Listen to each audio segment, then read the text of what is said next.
Saudara-saudara, mungkin ada yang bertanya, mengapa Tuhan Yesus mau dibaptis?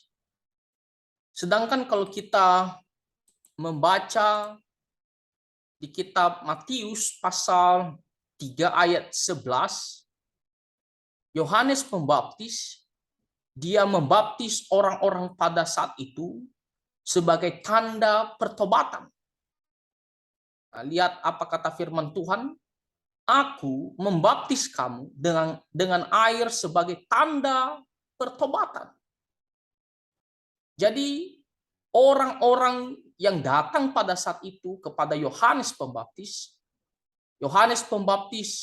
mengajar mereka dan membaptis mereka supaya mereka bertobat, meninggalkan dosa-dosa mereka dan menyiapkan hati mereka untuk menyambut kerajaan Allah. Itu berbicara tentang menyambut Tuhan Yesus Kristus, Sang Juru Selamat dunia. Nah, tetapi di sini dikatakan bahwa Yohanes Pembaptis, dia membaptis dengan tujuan sebagai tanda pertobatan. Nah, pertanyaannya adalah, mengapa Tuhan Yesus mau dirinya dibaptis? Apakah itu berarti bahwa Tuhan Yesus harus bertobat? Apakah itu berarti Tuhan Yesus punya dosa sehingga dia harus bertobat dan dibaptis? Mungkin ada yang mempertanyakan hal demikian. Nah, saudara-saudara, mengapa Tuhan Yesus memberikan dirinya dibaptis? Bukan sebagai tanda pertobatannya. Mari kita lihat ayat firman Tuhan, mulai dari ayat 13, dikatakan dari kitab Injil Matius pasal 3 ayat 13 sampai 15. Maka datanglah Yesus dari Galilea ke Yordan kepada Yohanes untuk dibaptis olehnya. Tetapi Yohanes mencegah dia, katanya, akulah yang perlu dibaptis olehmu dan engkau yang datang kepadaku. Nah, di sini Yohanes Pembaptis dia menyadari bahwa dirinya tidak pantas atau layak untuk membaptis Tuhannya, Allahnya.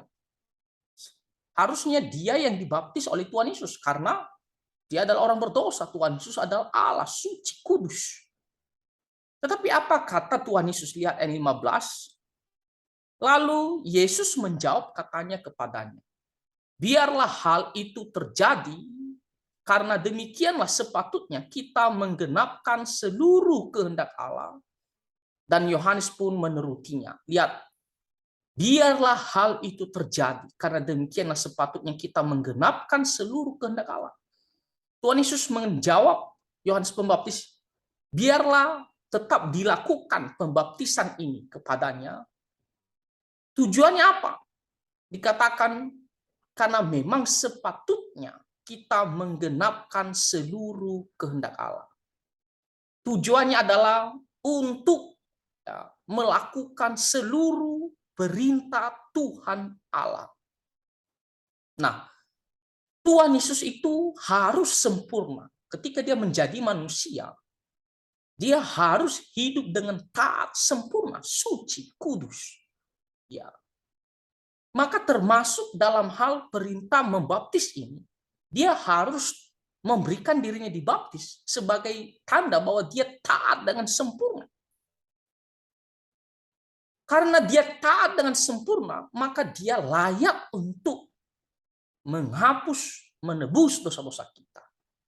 Kalau dia tidak taat, satu saja dia gagal, tidak melakukannya, maka bagaimana mungkin dia bisa menghapus dosa kita? Orang berdosa tidak bisa menghapus dosa orang berdosa. Tetapi karena dia taat sempurna, dia bisa menghapus dosa kita. Itu yang pertama. Yang kedua, karena dia taat dengan sempurna, maka memberikan teladan ya yang sempurna bagi kita, bahwa kita adalah anak-anaknya yang mengikut dia harus memiliki sifat taat kepada perintah Tuhan Allah. Karena teladan kita yang sempurna adalah Tuhan Yesus. Waktu dia menjadi manusia, dia taat dengan sempurna. Jadi Tuhan Yesus memberikan dirinya dibaptis untuk menunjukkan bahwa dia taat dengan sempurna, tidak cacat terhadap firman Tuhan, tidak gagal. Dia suci, dia kudus. Kita lihat di Roma pasal 5,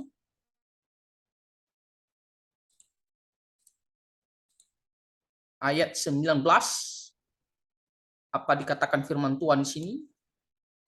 Jadi, sama seperti oleh ketidaktaatan satu orang, semua orang telah menjadi orang berdosa. Ini berbicara tentang Adam, bagaimana Adam mewakili kita, manusia. Ketika dia gagal, maka semua manusia gagal. Ketika Adam jatuh ke dalam dosa, melanggar perintah Tuhan, maka semua manusia rusak. Ya, dianggap berdosa semuanya. Nah, tetapi di sini dikatakan demikian pula oleh ketaatan satu orang, semua orang menjadi orang benar. Tetapi sebaliknya, karena ada satu orang yang taat dengan sempurna, yaitu Tuhan Yesus Kristus, satu-satunya di dunia ini. Tidak ada tokoh agama manapun yang bisa taat dengan sempurna, yang suci hidupnya. Hanya Tuhan Yesus Kristus.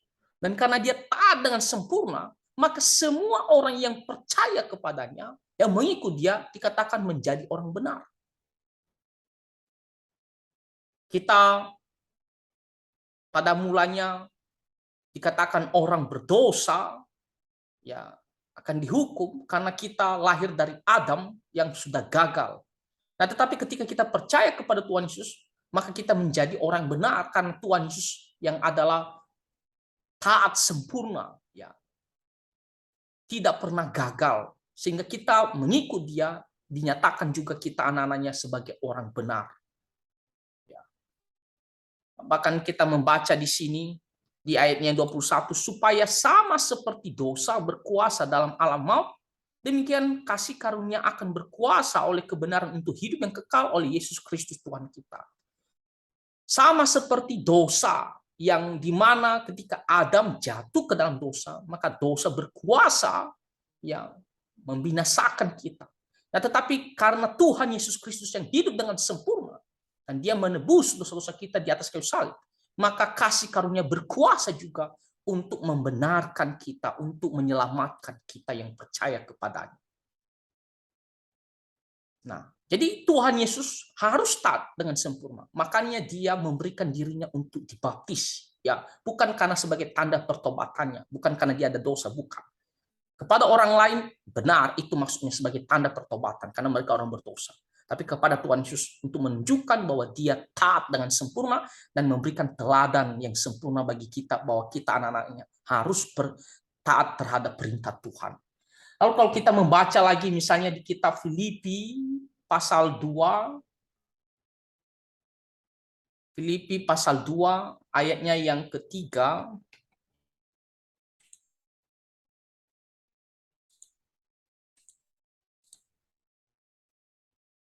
ya,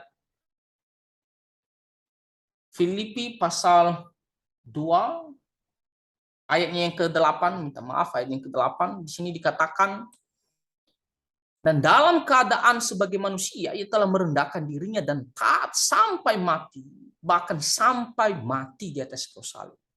Jadi menunjukkan bahwa Tuhan Yesus taat dengan sempurna.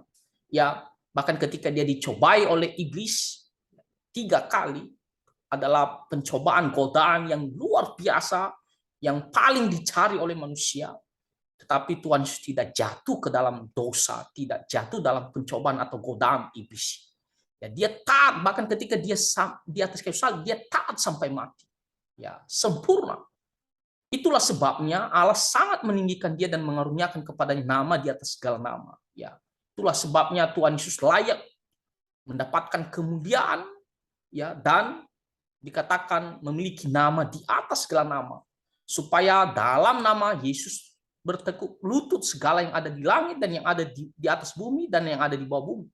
Jadi semua orang harus berlutut menyembah kepada Tuhan Yesus, dan segala lidah mengaku Yesus Kristus adalah Tuhan bagi kemuliaan Allah Bapa. Nah, jadi saudara-saudara, kembali kita bertanya kenapa Tuhan Yesus yang memberikan dirinya dibaptis, padahal kita tahu baptisan Yohanes Pembaptis adalah sebagai tanda pertobatan.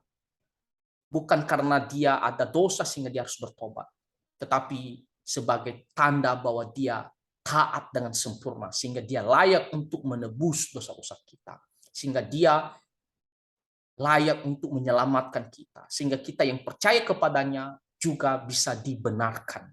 Ya. Dan kedua, kenapa dia harus dibaptis? Memberikan teladan bagi kita, bagi yang mengikut dia, ya, bahwa kita juga harus taat, ya, terhadap setiap perintah-perintah Tuhan.